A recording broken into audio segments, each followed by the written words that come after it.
Hi. Thaipusam. தைப்பூசங்கிறது தமிழர்களோட ஒரு மிகப்பெரிய பண்டிகைன்னே சொல்லலாம். ஏன்னா அது நம்ம தமிழ் கடவுளான முருகரோட பண்டிகை. ஸோ இந்த தைப்பூசம் ஏன் கொண்டாடுறாங்க, தைப்பூசம் நாள் எதனால வந்தது அப்படிங்கறத நம்ம இந்த பதிவுல தெரிஞ்சுக்க போறோம். வாங்க. ஸோ ஃபர்ஸ்ட் தைப்பூசம், அதாவது தை மாசத்துல பூச நட்சத்திரத்துல பௌர்ணமி திதியும் சேர்ந்து வர்ற ஒரு நாள் தான் நமக்கு தைப்பூசம். ஸோ இந்த பூச நட்சத்திரம் அப்படிங்கிறது பார்த்தோம்னா அது கர்ம பலனை அளிப்பவருடைய நட்சத்திரம்.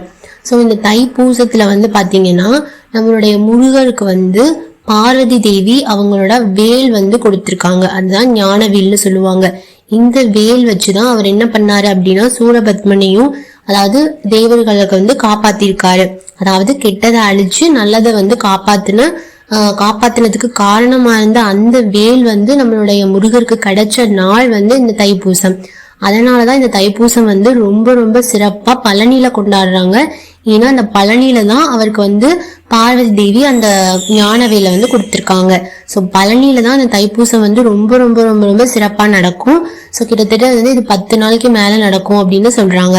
அதுவும் பழனியில பாத்தீங்கன்னா கீழே அதாவது பழனி அடிவாரத்துல திரு ஆவினன்குடிங்கிற இடத்துலதான் உண்மையான கோயில்னு சொல்லுவாங்க. அப்புறம் மலை மேல பழனி ஆண்டவர் கோயில் இருக்கு.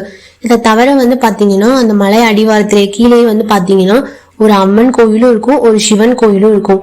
ஆக்சுவலா நம்ம பார்த்தோம்னா அந்த அம்மன் கோவிலும் சிவன் கோவிலையும் பார்த்துட்டு தான் மலை மேல ஏறி முருகரை பார்க்கணும் அப்படின்னு சொல்றாங்க. கீழே இருக்க அம்மனோட பேர் பாத்தீங்கன்னா பெரிய நாயகி அம்மன் கோயில்னு சொல்லுவாங்க.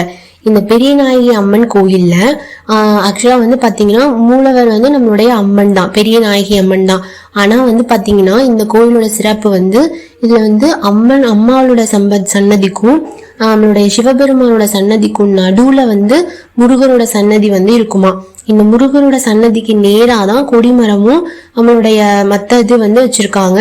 சோ இந்த கொடிமரத்துலதான் தைப்பூசத்துக்கு தேவையான அந்த கொடியை ஏற்றம் நடக்குது. சோ இந்த இடத்துல பாத்தீங்கன்னா இது அம்மன் கோயிலா இருந்தாலுமே இங்க முருகருக்கு பாத்தீங்கன்னா 6 வேளை அபிஷேகம், பூஜை, ஆராதனை எல்லாம் சிறப்பா நடக்குது. சோ இதுவும் ஒரு மிக சிறப்பான ஒரு கோயில்னு சொல்லப்படுறது. சோ இந்த பழனியில இந்த மாதிரி கொண்டாடுறாங்க.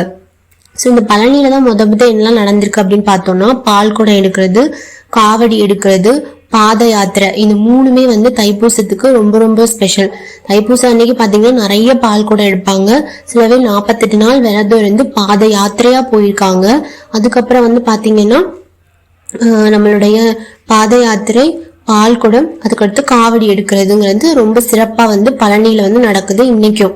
சோ இதுக்கப்புறமா தான் என்ன பண்ணிருக்காங்க அப்படின்னா அங்கங்க இருக்கிற சின்ன சின்ன அந்த முருகர் கோயில்லையுமே அதே வழக்கத்தை கொண்டு வந்திருக்காங்க. ஏன்னா ரொம்ப தூரத்துல இருக்கிறவங்களால அவ்வளவு தூரம் போய் பழனியில பார்க்க முடியாது இல்லையா. சோ அதனாலதான் என்ன பண்ணிருக்காங்கன்னா அவங்கவுங்க டிஸ்ட்ரிக்டுக்கு ஏத்த மாதிரி பிரிச்சு அங்கங்க இருக்கிற சிறப்பான கோயில்ல இதே பால் கூட எடுக்கிறது, காவடி எடுக்கிறது, பாத யாத்திரை போறதுங்கிறத நடைமுறைப்படுத்திருக்காங்க.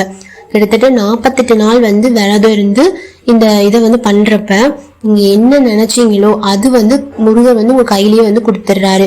இதை நம்ம கண்கூட பார்க்கலாம். நிறைய பேர் அதை சொல்லிக்கிட்டு தான் இருக்காங்க. தைப்பூசத்துக்காக நான் 40 நாள் இந்த விரதம் இருந்து எனக்கு இது கிடைச்சது அப்படின்னு சொல்றவங்க நம்ம நிறைய பேரை இப்ப நம்ம சோசியல் மீடியாலேயே பாக்குறோம். இன்னொரு ஸ்பெஷலானது தைப்பூசத்துல என்ன அப்படின்னு பார்த்தோம்னா ஆக்சுவலா சிவபெருமான் சிதம்பரத்துல ஆனந்த தாண்டவம் ஆடினாராம். அதாவது நம்மளுடைய பிரம்மா, தேவர்கள், நம்மளோட விஷ்ணு எல்லாருடைய முன்னாடியும் ஒரு அரங்கேற்ற மாதிரி வச்சுக்கோங்களேன். அது நடந்தது மார்கழி மாசம் திருவாதிரை நட்சத்திரத்துலதான் நடந்திருக்கு. இதே அதை பார்த்து ரொம்ப சந்தோஷப்பட்ட பார்வதி தேவியும் இதே தாண்டவத்தை ஆடணும் அப்படின்னு ஆசைப்பட்டு அவங்களும் என்ன பண்ணிருக்காங்கன்னா ஆடி இருக்காங்க. அந்த தாண்டவத்தை அவங்க நிறைவேற்ற நாள் என்ன சொல்றாங்கன்னா இந்த தைப்பூச திருநாள் அப்படின்னு தான் சொல்றாங்க. இன்னும் அந்த தைப்பூசத்துக்கு அந்த பூச நாள் இந்த நாள்ல நிறைய சிறப்புகள் இருக்கு அப்படின்ற மாதிரி சொல்லப்படுது.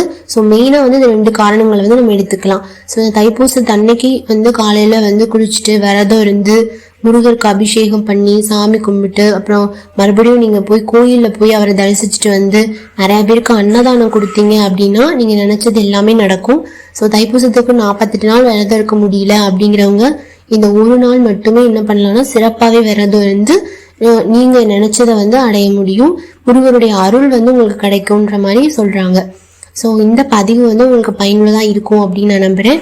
இந்த வருஷம் வந்து பிப்ரவரி 1ஆம் தேதி வந்து நம்மளுக்கு தைப்பூசம் வருது. ஸோ எல்லாருமே வந்து சிறப்பாக வழிபட்டு முருகருடைய அருள் கிடைக்கணும் அப்படின்னு நான் வேண்டிக்கிறேன்.